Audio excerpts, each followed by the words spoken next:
character had to have Pantene shampoo. This character is poor, struggling, living in the city. I think that's, I mean, what are you gonna have on your put on your head? I mean, this is not Pantene is expensive.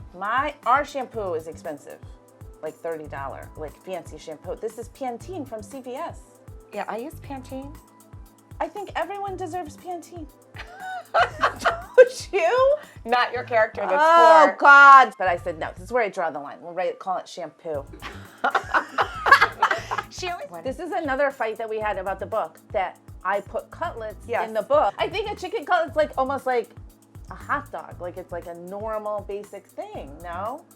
Well, I don't know, but we Do fight you about think? things. I like chicken. We fight about big important things. Just We fight little about details. like periods, punctuation. Nicole came to me and she said, I just want someone to read it and like it. And she said, I want them to like take our book off the shelf or order it and then like read it and reach out to us and be like, wow, I was entertained, I was intrigued, I had awesome questions for my book club. It got me thinking in a different way. You know, we really approached infertility from a journalistic approach where there's no judgment. It's just to provoke conversation and get people talking about a subject that for me, when I was going through it, I felt a lot of shame around infertility.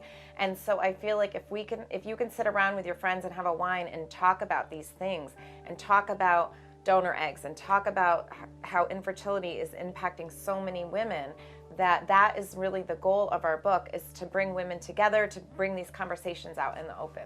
Like Krista said about infertility, the struggle is bad enough as it is, but there's this expectation of women. For one character, Greta, is this image of perfection. Not only do you have to like run a hedge fund and have the perfect husband and have the perfect car and have the perfect everything, you have to be a great mother. And I think we all struggle with that. And then Colette, the other character too, was like, she wanted to be a mother, she wanted to be a mother. It's just something that, and not everyone wants to be a mother, but it's a major thing on social media and in, you know, everything that we're doing, culturally, entertainment. It's a thing that we all have to kind of struggle with or deal with in our own way. And one of my friends actually, who read the book, a beta reader, said, I think it's great because, let's face it, like I don't know one mother who puts her head down on her pillow at night and says like, I'm great at this. If women who talk about the book can walk away having just like a little bit more self-compassion, then we've met our goal, because it's really about accepting who you are and just embracing motherhood with more compassion and not trying to strive for perfection.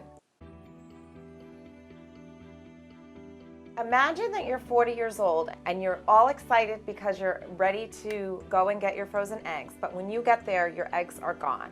And the only thing you can think of is that your ex-husband sold the eggs. And in the meantime, a woman somewhere in the world, she's living a rich and fancy lifestyle, that Keeping Up with the Joneses perfect image, and only when the most horrific crime happens between her two sons, she's forced to confess the truth about what has happened, and then the two women's lives ultimately become intertwined after this crime is committed. The scariest thing about it is that it can actually really happen.